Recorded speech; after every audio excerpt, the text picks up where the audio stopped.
Arnold, are you ready to do the intro for the show? You know, I'm not really feeling that anymore. I kind of like what I got going on here. What do you mean? It's our last episode. Arnold, we have a lot of work to do. We have to introduce each best of segment. What are the segments again? So we have the zombie tag story, we have the Capitol Hill Theater story, Girls of the Pack 10, the men's crew team story, the common book story, and then finally we have that UW Kite Boarding Club story. Just use that. Use what? That. You just introduced every segment. How would we use that? Like this. All coming up on the Daily's Double Shot.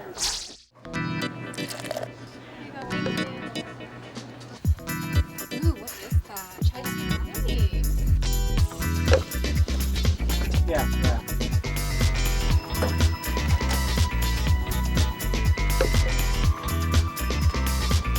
I'll see you there. Okay.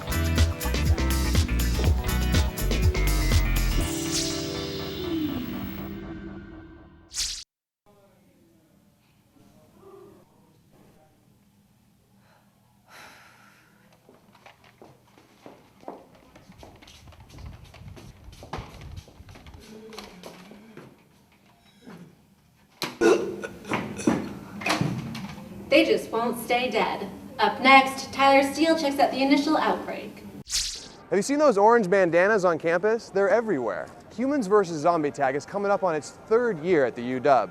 This group is not only one of the largest clubs on campus, but one of the largest games of its kind in the nation. Sign-up started last week with a bang.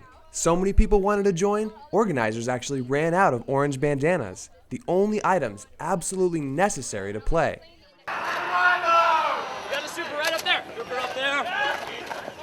This year is easily our largest game of Humans vs. Zombies tag. Our previous record was last fall's game. It had something in the area of 605 players. This quarter, while we're still waiting to get the final count in, we're looking at probably like 900 players, which puts us at one of the largest Humans vs. Zombies tag games ever held in the world. Overseers are club leaders and organizers who make sure the game and signups run smoothly. Overseer Malcolm Badowitz gives a quick overview of how to play. It's a 5-day-long game. It goes 24 hours a day. And it starts Monday at 6 a.m. And there are two zombies. In the past, there were two zombies who start the game by not wearing their headbands. Let me elaborate. Humans wear armbands, zombies wear headbands, same bandana, just where you place it on your body determines what you are. And basically, these zombies go around on Monday tagging humans. And so those humans are out for the day, and then the next day they become zombies. So as the game goes on, there's a dwindling human population, and zombies are growing, rapidly.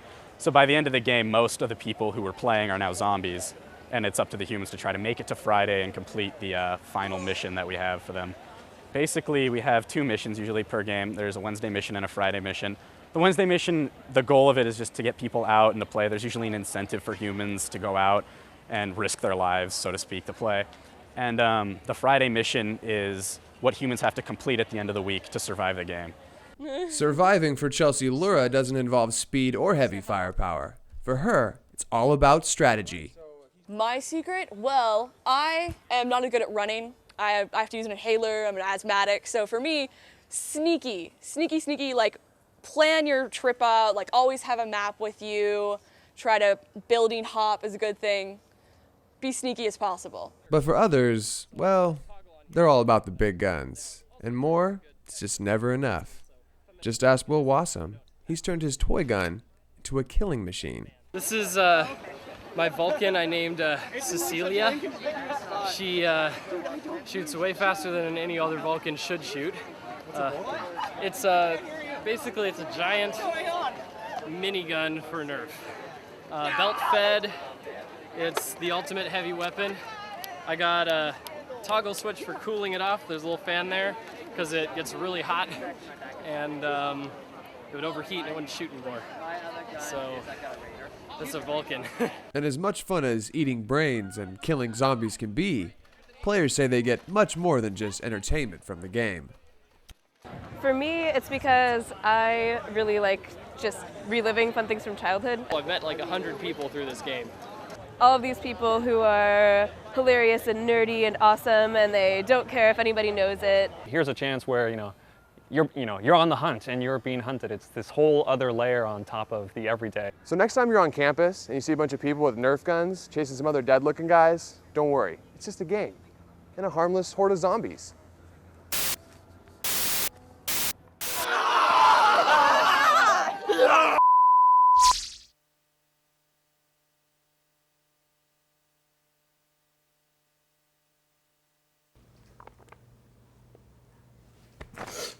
Arnold, what did I say would happen the next time you brought in an adult magazine into work? You'd push me into oncoming traffic?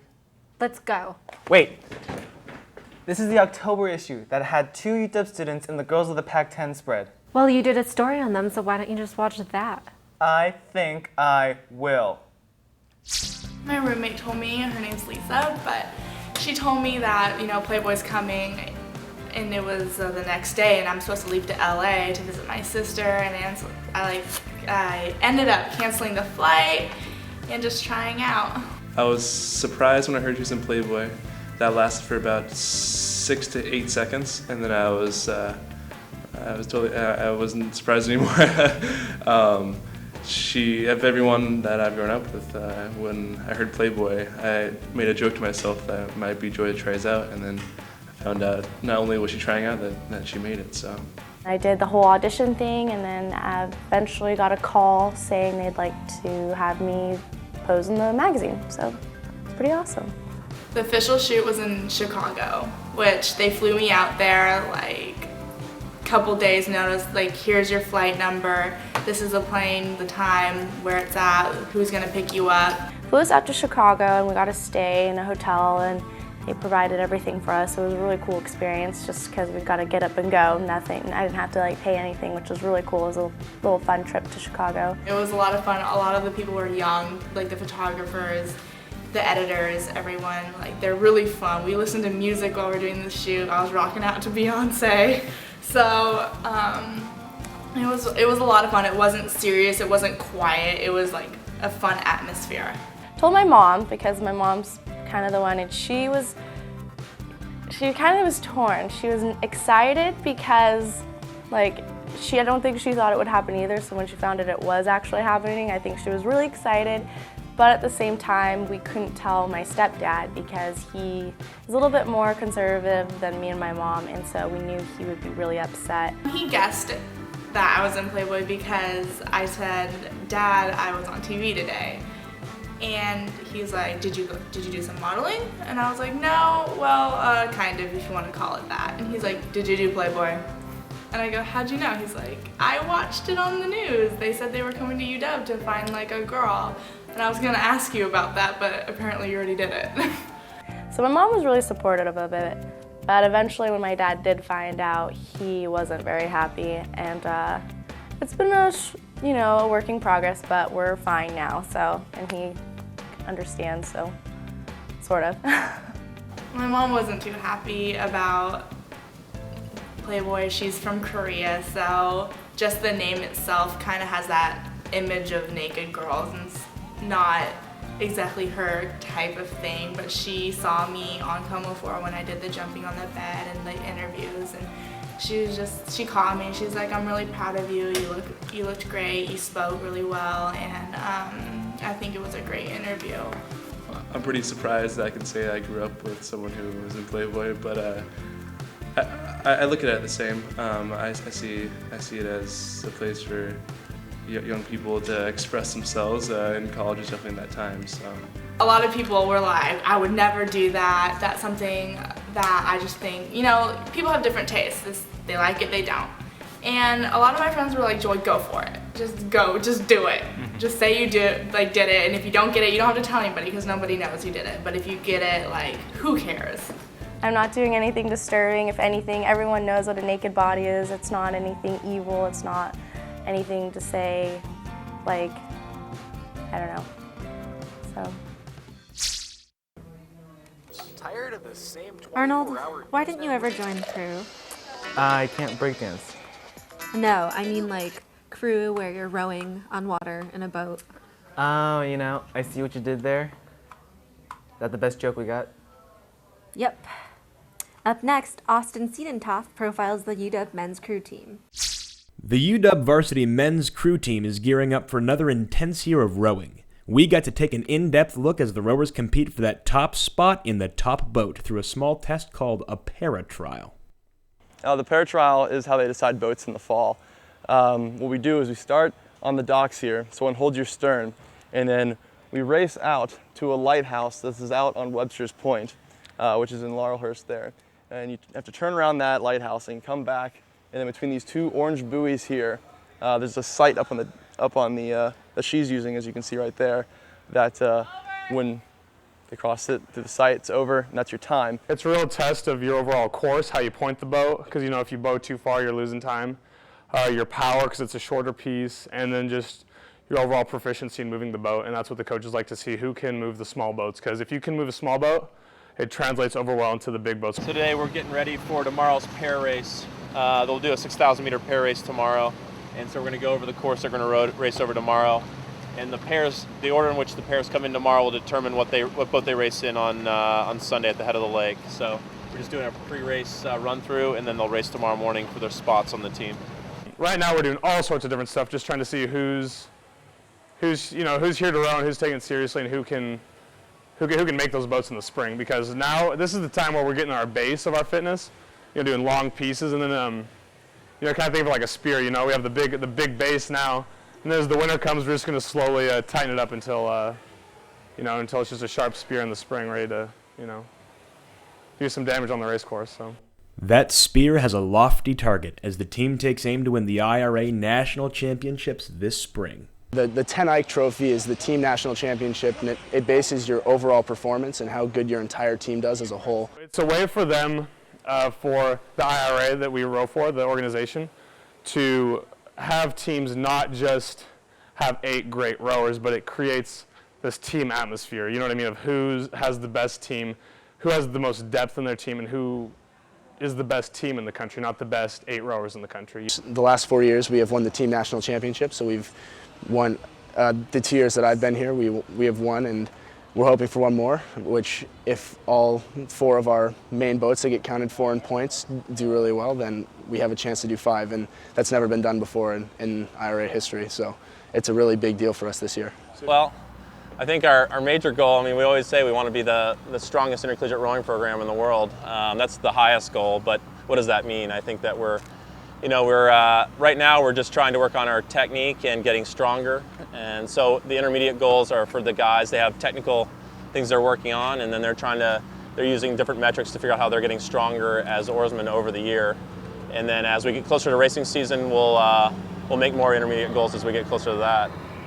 That's one of the hard things of the sport is the teamwork aspect, and being able to figure out, everybody being able to have that repetition to be able to have a great clean boat. And when you start out, it starts out a little rocky, and you got to get used to it, and you have to figure out how to get the boat to send the best. But then once you do that, it's really good, and it starts feeling a lot better. It takes time, like anything else, time and patience, I guess you could say. And it's amazing. We have guys here who have never touched an oar ever, come into the program, and within 9 months of training are national champions. It's pretty amazing. I don't think there's any other sport really here on the campus that at the varsity level where you can do that. What does it mean to row for the UW? Definitely a storied history. It's been around for forever, and it's a family. It's like you're rowing for a family. It's like you're part of something that's bigger than yourself. And going and doing that, once you get in there and you start actually joining what everybody else has been a part of, it really becomes special to you, I think.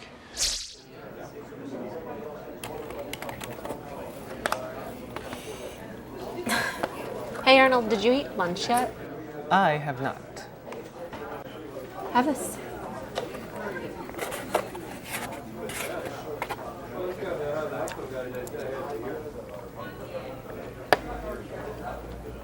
What is this? That's a good question. It's been in the Daily's refrigerator for the past 13 months now. Why would you feed me that? Why would you feed anybody that? You didn't like it? No, I didn't. Well, shoot, where am I gonna get lunch now that the hub's closed? Didn't you do that review on those food carts in the Red Square like a month ago? Oh yeah, that's right. Yeah, how are they? Let's find out. Bloop, bloop, What are you, bloop, what are you bloop. doing? Flashback. Oh, let me help. Walking through Red Square, you can't miss the food trucks. Housing and Food Services put them there in response to the hub closing. So now the question is, how good can food from a truck be? It's not uncommon to see lines of people at the food trucks, especially around lunchtime. But does that actually mean that students like the food? The food carts, actually the only one I really like is this one, the Hawaiian, the moto surf. It's easy, it's convenient, and that's really the most important thing. I actually really like them. For like the hot dogs, it's very convenient. And from tacos to burgers, students have already found their food truck favorites. The barbecue chicken is $5, so that's pretty good. I thought the other ones were not that well priced, and also the amount of food that you got wasn't so good. That's why I only go to moto surf. I usually order the Italian chicken sausage, and depending on like what the special is, I'll get that.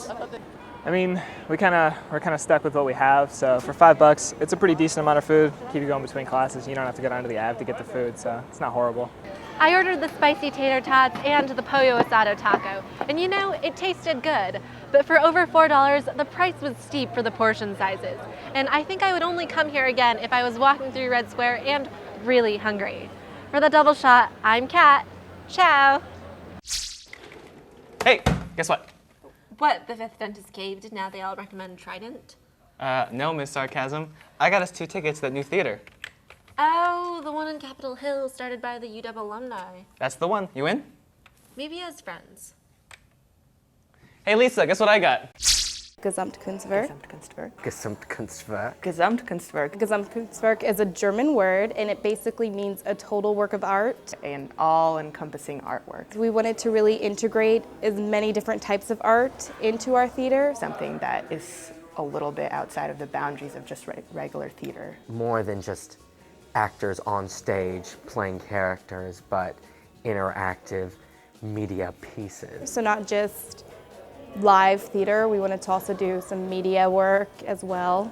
Bringing the digital realm into the physical realm and together making something way more exciting than just theater and bringing it to a whole new level. They're working so many different multimedia elements into it, but relating them to the essence of the story makes it really important.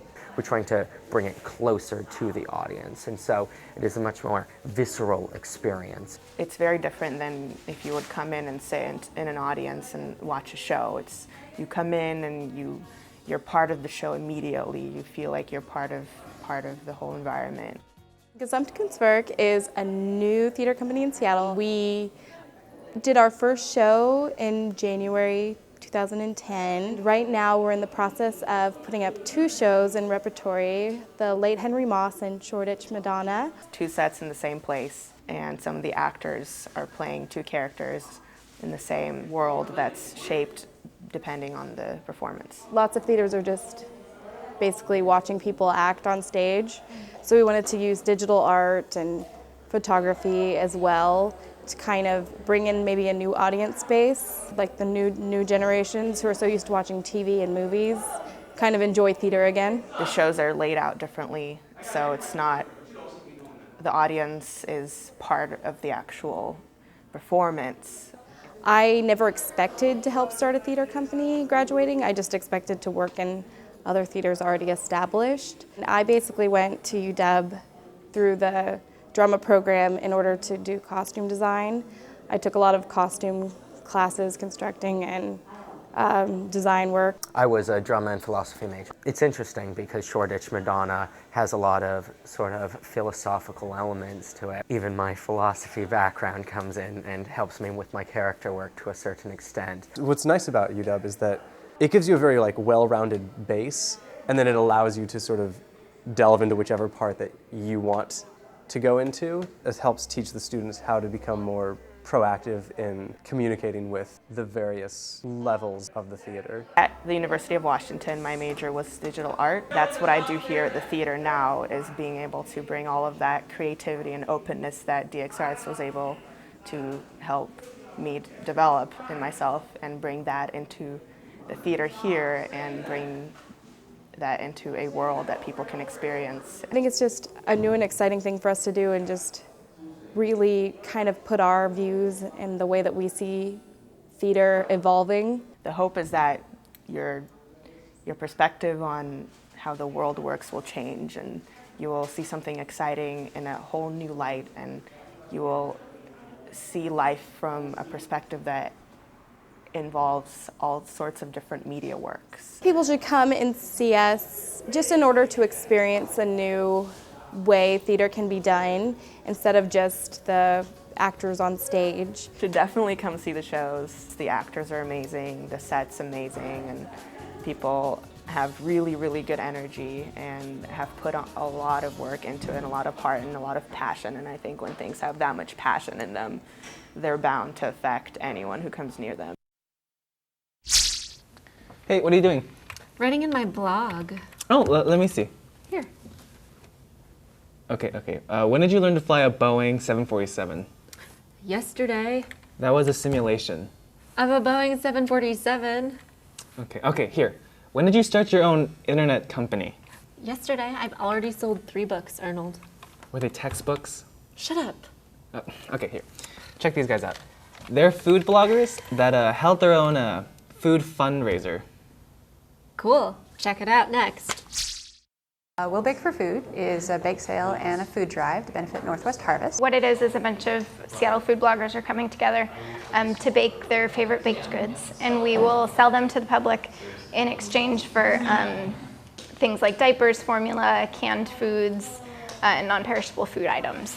Monetary donations as well. We've got about 50 bloggers together who are going to be baking and donating. They'll bake in advance and donate for the event. So Northwest Harvest is a nonprofit, and what they do is collect food and monetary donations and then distribute them to food banks and schools that are in need throughout the Seattle community. Given that it's the holiday season and that the economy is stunk, a lot of food banks are in dire need for food, formula, diapers, gluten-free products, anything that they can use to feed the community. Well, we do actually have a website. It's called willbakeforfood.com.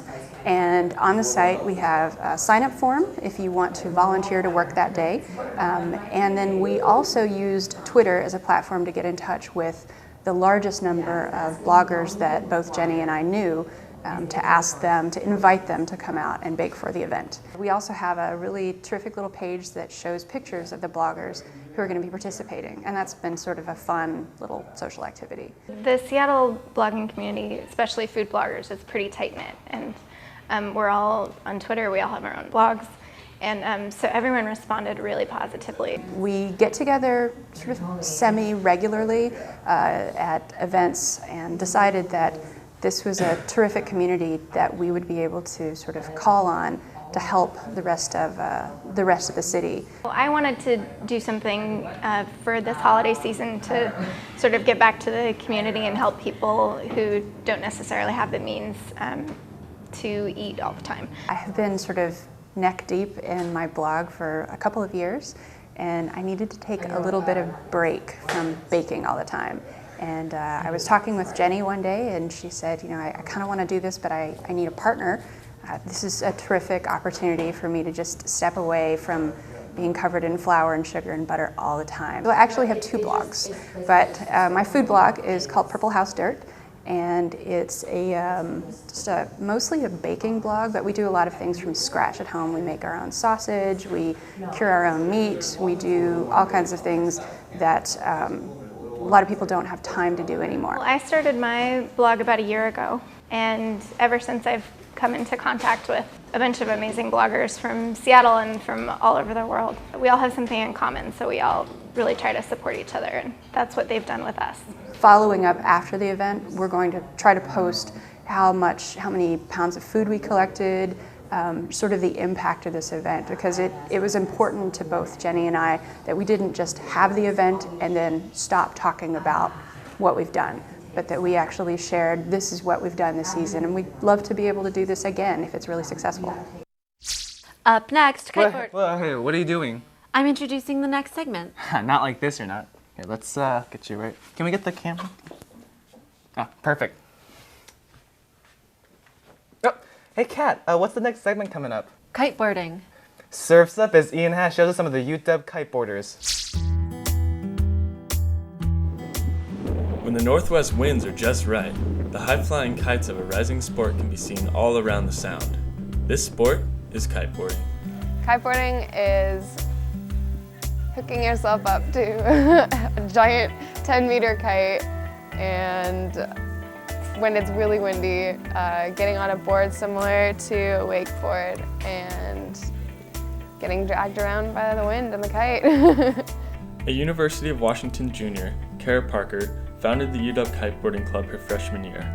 Parker is the club president and organizes most club events. Last year was pretty key in talking with the Collegiate Kiteboarding Association and getting events down that we could get involved in. Kids from UW kiteboard and go regularly, so it's about teaching people and increasing the community of kiteboarding at the UW. That was like our main goal. The club uses its sponsor store, Urban Surf, located across from Gasworks Park, as a hub for meetings and lessons.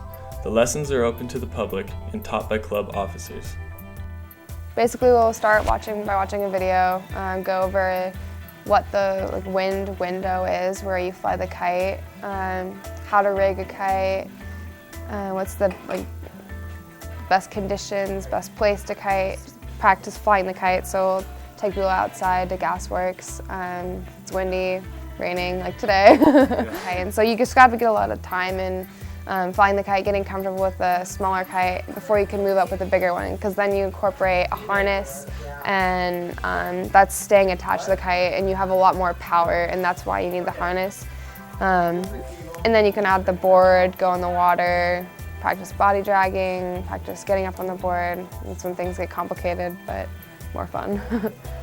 We are the future of kiteboarding, essentially, and what we want to do is be able to support younger kids, and it's always the old guys out there that are rich and have all the time to go kiting when we're in the prime of our youth right now. We are the ones who want to get out there and have all the fun, so opening up those opportunities to younger kids, giving them the gear and helping, cover some of the costs, that's our main goal. It's an amazing sport, and it'll basically take over your life.